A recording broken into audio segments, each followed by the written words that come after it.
Yo, Bakayalo Kono Yalo, et oui, on se retrouve pour un petit top 10 des personnages les plus puissants de Dragon Ball Super. Car comme vous le savez, nous sommes à la fin de l'arc Granola, on est au niveau du chapitre 87 et un nouveau personnage a fait son apparition, ou plutôt un nouvel antagoniste qu'on connaissait déjà, mais il nous a sorti une nouvelle transformation, le Black Frieza. Donc il est temps de refaire un petit top 10 des familles comme d'habitude. Je le rappelle, c'est mon point de vue. C'est mon avis, donc il est subjectif. Vous aussi, vous pouvez faire le vôtre en commentaire. Mais voilà, allez les amis, c'est parti! Bien évidemment, Zeno est interdit. Il est parti jouer à cache-cache. Les anges sont interdits. Ils sont en train de passer à la télé. Et même Mérus est interdit. Il s'est reconverti, lui, chez les Marseillais. Bien sûr, les Akaishin sont aussi interdits. Ils sont tous en train de dormir. Et on va interdire les fusions. Donc, pas de Gogeta ni Végétaux Ultra Instinct Kaioshin. Parce que voilà, ce ne sont que les individus uniques qui seront dans ce classement. Alors c'est parti! Avec un assassin de fou, il peut frapper les points vitaux, il peut arrêter le temps, et le mec, il est capable de monter en puissance parce qu'on a vu que contre Goku, il était capable d'amplifier son Tokitobashi. La légende dirait qu'il serait potentiellement, oui, de la même famille que Guldo. Mais bon, c'est juste une légende, hein. C'est pour ça que, voilà, les amis, on va le placer en 10e position. Et oui, Black Goku ou Goku Black, je sais plus dans quel sens on le met, mais c'était un Kaioshin qui s'est approprié le corps de Goku. Et quand il est passé au niveau au-dessus, c'est-à-dire au niveau divin, c'était le Super Saiyan rosé, une véritable puissance divine. Il a mis la misère à Goku, Vegeta et Trunks. Zamasu, c'est vraiment un terrible antagoniste.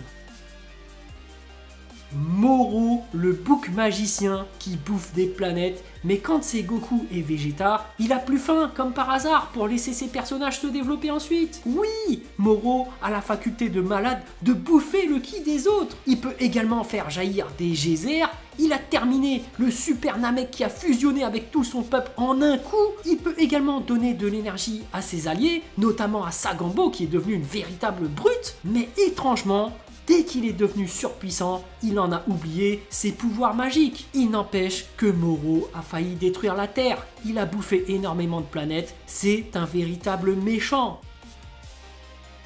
Jiren le gris, oui, comme Gandalf. Il a énormément de puissance. Son Akaishin avait dit qu'il était meilleur que lui. Oui, mais ça, c'était pour mettre la pression, c'était pour mettre de l'enjeu dans le tournoi du pouvoir. Mais maintenant que Jiren a été battu, vous allez voir les amis, comme par hasard, Jiren va devenir plus faible qu'un Akaishin. Parce que voilà, l'auteur de Dragon Ball Super, il est un peu amnésique. Quand ça l'arrange, il surjoue en inventant des mensonges, mais il n'empêche que Jiren, s'il dépassait Vermoud, ce serait effectivement le plus puissant du classement. Mais bon, toi-même tu connais les mangas, il faut faire avancer le scénario, donc Jiren est obligatoirement nerfé, surtout qu'il a été vaincu maintenant. Donc il n'y a plus de tension sur lui, il n'y a plus rien à raconter sur lui. Oui, je sais, Broly est mon personnage préféré, mais on va quand même être objectif. L'arc Granola était catastrophique à cause de Torombo, mais il faut reconnaître sa défaite.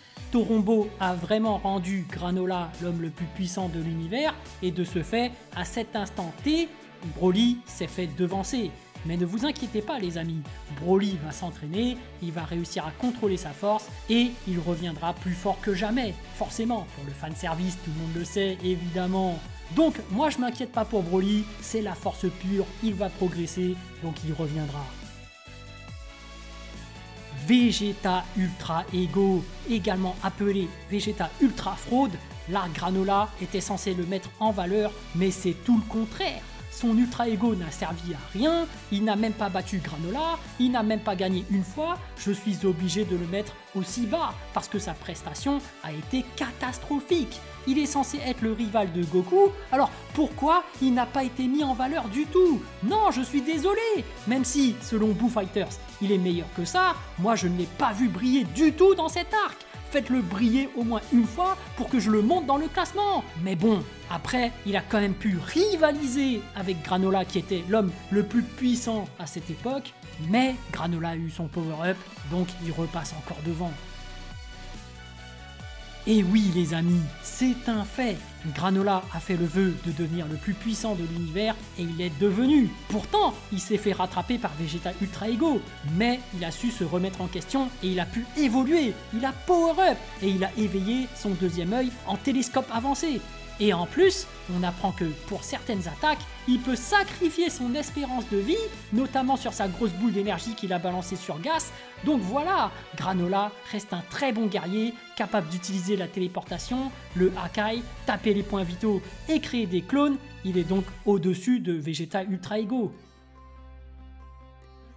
Goku Ultra Instinct Cheveux Noirs est anormal, aussi appelé le véritable Ultra Instinct, même si c'est difficile à comprendre pour de nombreuses personnes, Goku a bel et bien surpassé Vegeta et Granola. En suivant le conseil de Whis et de Bardock, Goku est parvenu à maîtriser ses émotions tout en restant transformé en Ultra Instinct Cheveux Noirs Kizashi. Avec son intervention contre Gas, il l'a détruit sans même avoir besoin de Vegeta qui avait juste gagné du temps sans faire perdre de l'énergie à Gas. Oui, Goku est en train de progresser dans la voie divine. Certes, l'Ultra Instinct est en train de devenir une vulgaire transformation puisqu'il lui permet de rester lui-même, mais Goku est largement au-dessus de Vegeta, comme d'habitude. Gas, l'antagoniste le moins charismatique de l'histoire, tellement qu'il n'a pas de personnalité, il se faisait martyriser par un Goku SSJ Blue état Ultra Instinct qui l'a promené de planète en planète. Malgré le vœu de devenir le plus puissant de l'univers, il manque clairement d'expérience. Et pourtant, il dispose de techniques très puissantes.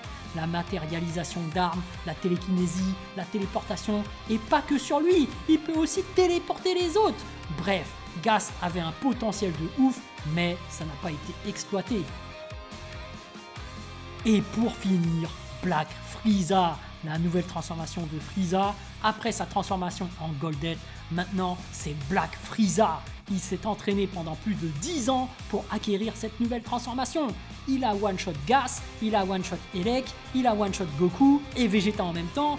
Oui, vous avez bien compris, Black Frieza a one-shot tout le monde. C'est bien lui le plus puissant actuellement dans Dragon Ball Super, sauf que il y a une personne encore inconnue que Whis dit qu'il pourrait être supérieur.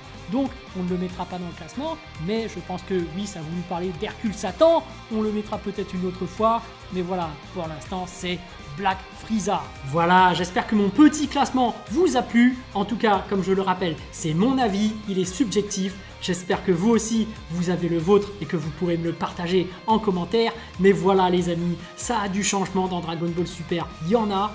Golden Frieza qui se transforme en Black Frieza, ça nous a tous surpris, mais voilà, je pense qu'ensuite il y aura encore des nouveautés. Je pense que Broly va s'entraîner, il y aura peut-être Beast Gohan, il y aura peut-être Orange Piccolo, voilà, on aura certainement d'autres personnages qui vont arriver après le film, mais voilà, on a hâte de voir la suite, et puis voilà, je referai une mise à jour de mon top 10 comme d'habitude, mais voilà, sur ce, je vous dis à plus dans le bus, ou plutôt à plus tard dans le car.